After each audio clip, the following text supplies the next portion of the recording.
Orphan, son of a whore and a Scotsman, dropped in the middle of a forgotten spot in the Caribbean by Providence, impoverished in squalor, grow up to be a hero and a scholar.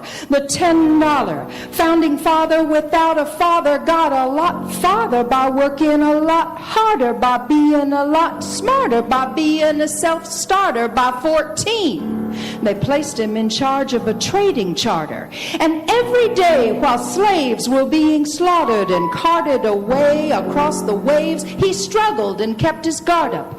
Inside he was longing for something to be a part of. The brother was ready to beg, steal, borrow, or barter.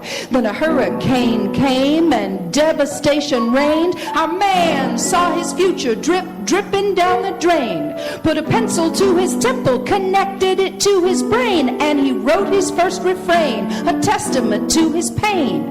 The word got around, they said, this kid is insane, man. Took up a collection just to send him to the mainland. Get your education, don't forget from whence you came, and the world's gonna know your name. What's your name, man? Alexander Hamilton.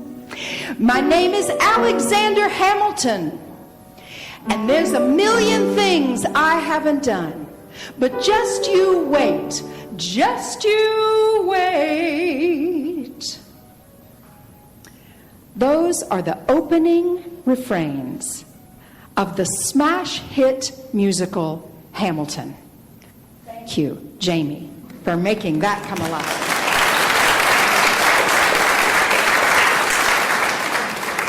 Saw some of you nodding along, singing along. Does anybody else have it on endless repeat in their car? Yes. My 15-year-old daughter and I ride around singing it at the top of our lungs. She said the other day, Mom, we've become that car. We're mad for it in our house. And I just want to name up front, right at the very beginning, that anytime a middle-aged, middle-class white mom gets a hold of a piece of pop culture, there's a very real chance we're going to ruin it for everybody. I just want to say that and know who I am as I do this. I was so delighted when Luke and the summer worship team reached out to me this week and said, can you come and share a sermon today? And I said, you bet, I'll be delighted to. And then when I got introduced over email to Jamie and said what I was going to do, she was like, yeah, I got all the books, let's make that happen. So a little serendipity. A few weeks ago, the UUA, the Unitarian Universalist Association, invited congregations to talk about the white supremacy teach-in.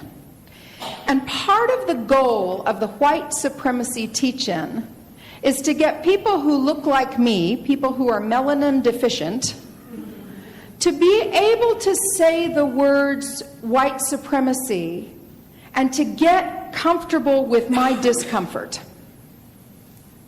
I'm 54 years old. I grew up in Paris, Texas.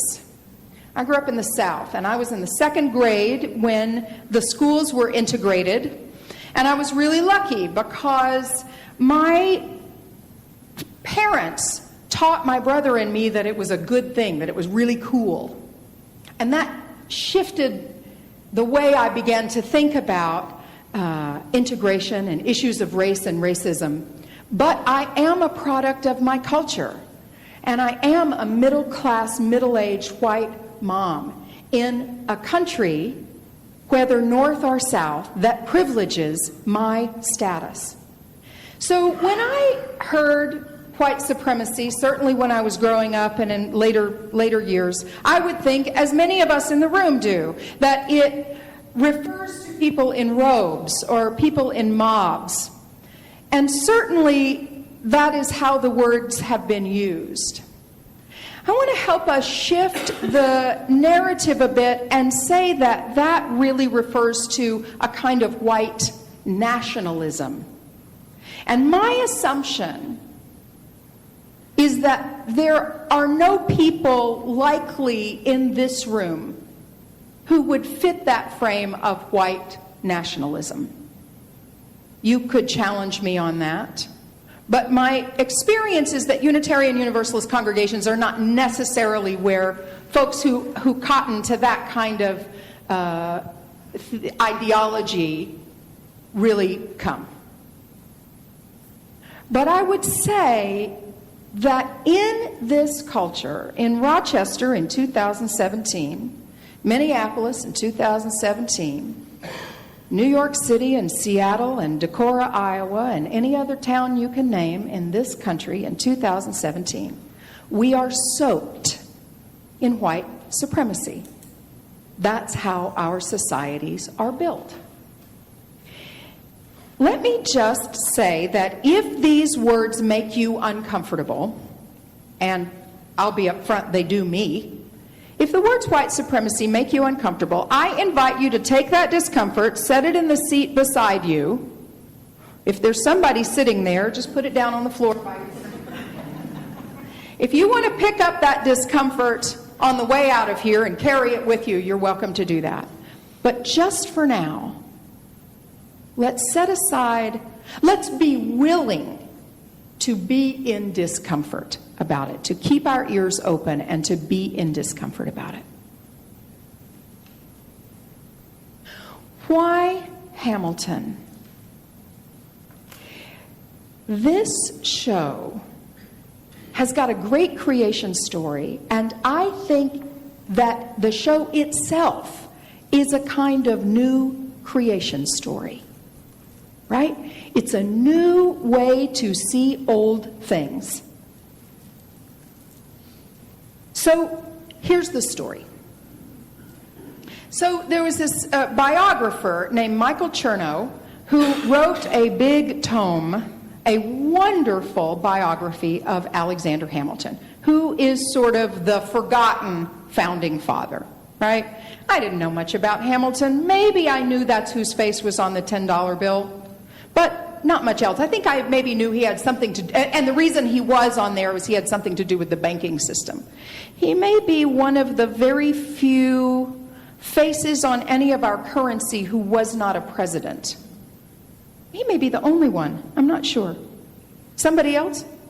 Oh, Ben Franklin. Yes, all about the Benjamins. Yes, Ben Franklin was is on there. But Hamilton, right, he's on the 10. I see him a lot more than I see Ben Franklin.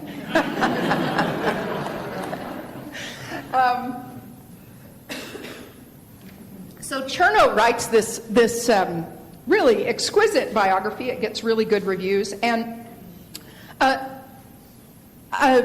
theater man, Lin-Manuel Miranda, who had a hit Broadway show at the time called In the Heights, goes on vacation with his soon-to-be wife, and there's a picture of him in the hammock reading this big book. And he said when he went on vacation, he wanted to take a really thick book to read. So he takes Chernow's Hamilton, right?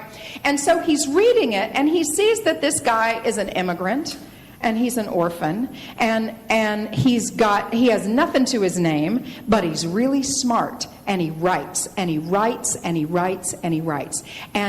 And he's sort of the forgotten founding father. And Lin-Manuel Miranda says, this dude has got a story, and more than this, he reminds me of a rap star, right? He's got nothing. He comes up from nothing based on the power of his words. The director of the Public Theater in New York City, where Hamilton the musical was previewed, said about Lin-Manuel Miranda that he did the same thing that Shakespeare did. That he took the stories of in the culture, the stories of the people, the founding stories, and put it in the vernacular of the day. Shakespeare did it with iambic pentameter, and Lin-Manuel Miranda did it with rap. Now, I had never listened to rap before. Anytime I had made a little attempt at it, I thought, that's not my music. It's not for me, fine, good, but it's not my music. But Hamilton, I started listening to it, and I could not get enough because it is so brilliantly multi-layered and written. And just this morning, Jamie told me about another set of videos that somebody had done where they took it apart musically and looked at all the layering of it. So they write this story. But here's the thing. The founding fathers look like me, except they're men. All of the founding fathers were white, as we know. But not in Mr. Miranda's Hamilton. They are immigrants and people of color. And it turns it on its head. It turns this creation story upside down. Here's why. Imagine what this country would be like today if the voices that helped create it were not just white male voices and thinkers, but were all of us. We're people of color. We're immigrants of color. We're people who were marginalized by those people who look like me.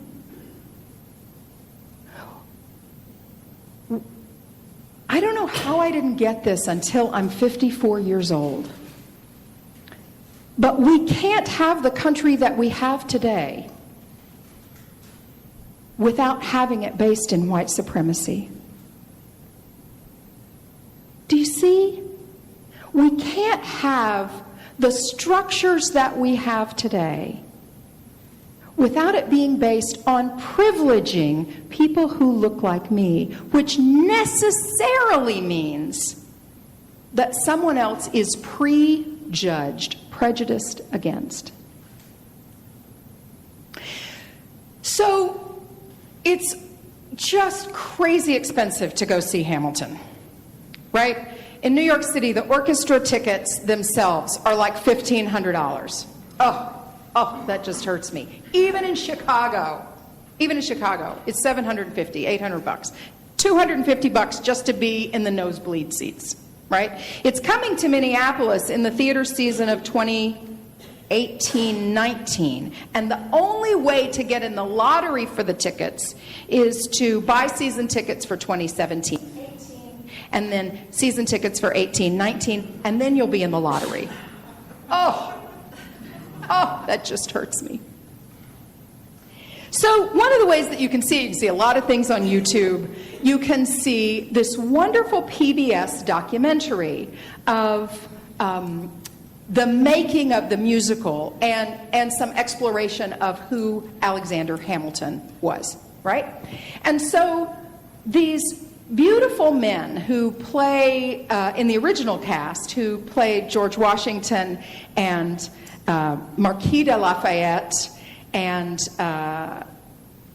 John Lawrence and this great character named Hercules Mulligan. These are all Hamilton's good buddies, right? And so they go, and they film them in this documentary, going to Mount Vernon, to George Washington's home. And Chris Jackson plays George Washington. He's a tall man. And it was a revelation to me to see these black men go to Mount Vernon and be identified with George Washington and the founders and the soldiers, and not just with the slaves. Do you see that difference? What that would be like in a sense of self? These are strong men. But to always have your identity wrapped up with those who were oppressed is a different thing, and I, myself, can only imagine it. But to see these young men, to see them in Washington's bedroom, in the room where the table was laid out with his war strategy, to see them in positions of command was so right and needed and brand new. It was really, it took my head off. It took the top of my head off. So that's why I'm so hyped up about this. I think it's a new way to think about our founding story, and we must think about it in a new way. I can talk about this for a long time, and as you can see, I'm not following. I should go back to my script. Not long ago, a few weeks ago, our Unitarian Universalist Association had its General Assembly in New Orleans. How many of you, did anybody here go to New Orleans? David, you were there, right? And did anybody else stream any of the sessions or watch any of the sessions? They've got it fixed up now where you don't actually have to go and be there. You can do it where you can stream it online. And I watched a few of the sessions. One that just really stood out to me was Brian Stevenson did the Where lecture. We always have this famous lecture every year, and it's usually somebody who's not a Unitarian Universalist who comes in and speaks to the association. And Martin Luther King Jr. did it in his day, and Mary Oliver has been there, and Elaine Pagels and Eboo Patel, and just a lot. Van Jones was there. Oh, he was really good a few years ago. And so this year was Brian Stevenson. And Mr. Stevenson is an attorney, and he runs what's called EJI, the Equal Justice Initiative, EJI.org. I commend his website to you, and there's some really good videos there. EJI, the Equal Justice Initiative, works on issues of incarceration and the unfairness of the way the death penalty is, started to say executed, the way the death penalty is used in this country, is the sentences to death, and the unfairness and the inherent racial bias and all of those things that are affected by the death penalty. He says, I'm reading his book right now called Just Mercy, which was the UUA Common Read a few years ago. And he says there are 4 things we need to do to address injustice and to work toward liberation. And he says the first one is to get proximate, to get close. We cannot change the world by sending a check now and then. We cannot change the world by saying, oh, that's just too bad. Oh, no, that makes me sad. I'm so sorry that thing is happening to those people far away. Oh, gosh. We may be in our right mind about things. We may think clearly about things. But the way to really change the world is to get proximate, to get close. The second thing he says is to change the narrative. We have lots of media structures, lots of popular culture that share with us a continual narrative about who's good and who's bad. Our implicit racial bias comes from somewhere. We get fed these messages a lot. Right? So we have to change the narrative. There's a line in Hamilton where Aaron Burr, Aaron Burr is the guy who shot Alexander Hamilton. And so you know from the beginning how this is going to end.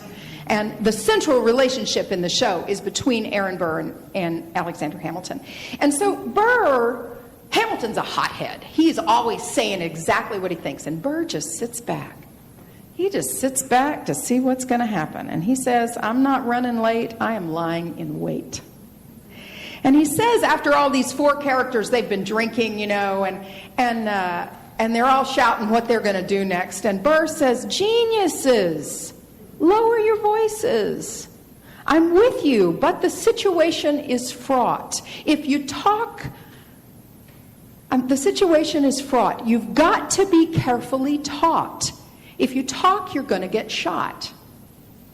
Well, who recognizes that phrase, you've got to be carefully taught? Right, South Pacific, right? And we were taught in South Pacific that racism has to be carefully taught. We've got to be taught about that.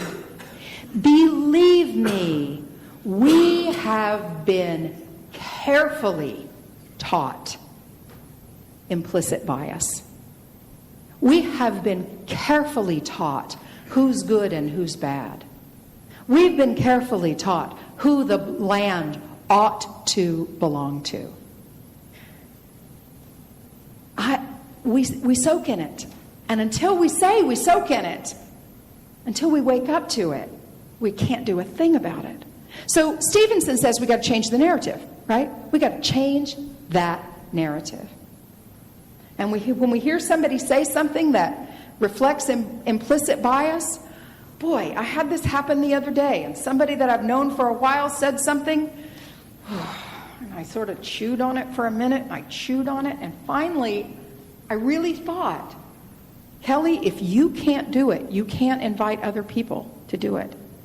However uncomfortable I may be, I have to speak. And I said, my friend, we have been friends for a long time, and I love you, but it's not okay for you to say that. Can I share with you why? And so we had a conversation, and I don't know how much things changed, but I said that, and the next time I'm in that situation, it'll be easier. And I can share it with you so that when you're in that situation, you can say, somebody else did it. I can do it. We change the narrative. All right, that's 2. Third, we stay hopeful. Good gosh, is there a lot to be depressed about today? Holy buckets. I've taken to watching the Great British Baking Show.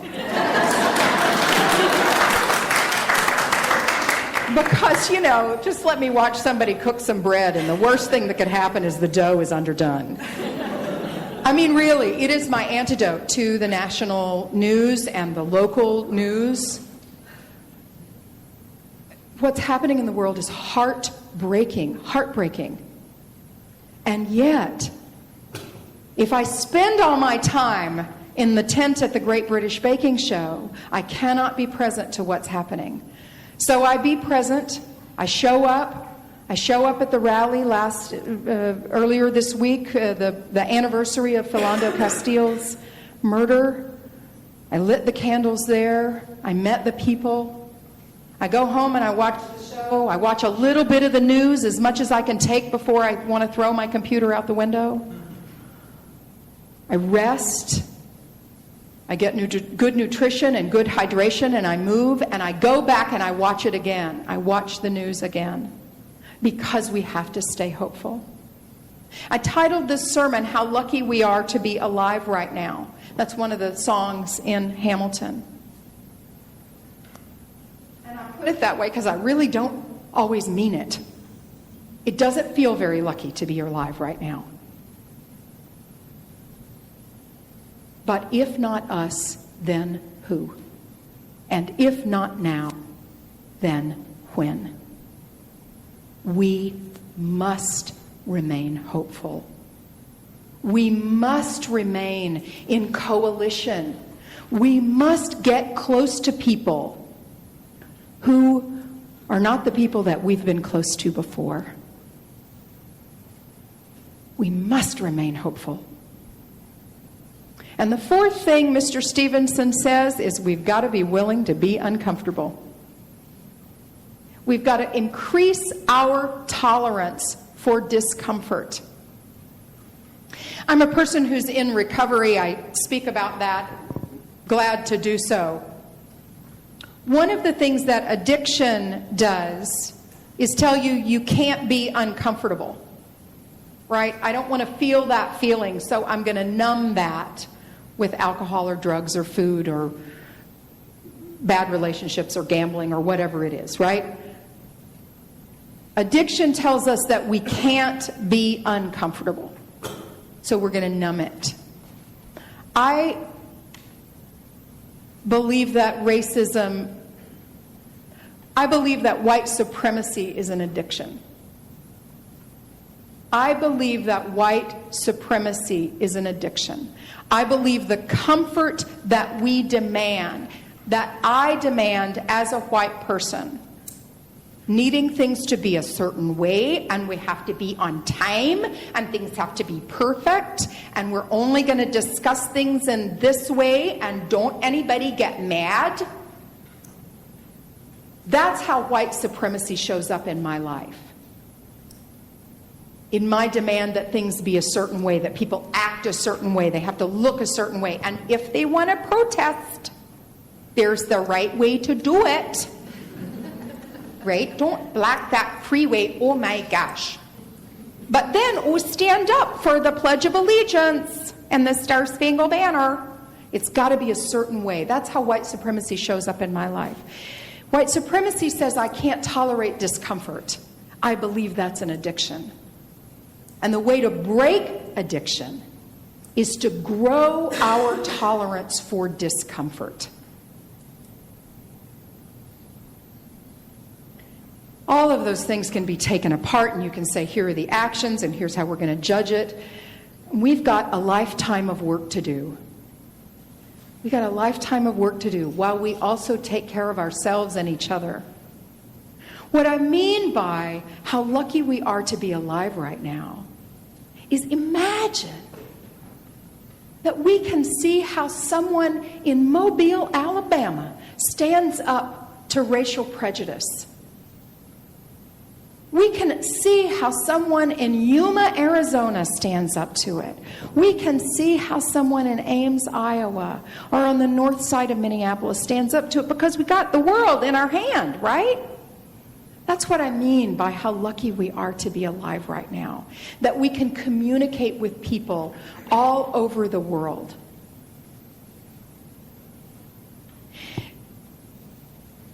Toward the end of the first act, as the end of the Revolutionary War is coming to a close, George Washington is talking to Hamilton, and he says, I wish I had known, when I was your age, I wish I had known what I know now. And he says, I know that we can win. I know that greatness lies in you. But remember, from here on in, history has its eyes on you. History has its eyes on us. The future has its eyes on us. People of color and indigenous people and immigrants from the past and from the future have their eyes on us. I believe that greatness lies in us. I believe that we can do a new thing if we are willing to get close, to change the narrative, to stay hopeful, and to be willing to be uncomfortable. That's our call. That's my call. Let's do this.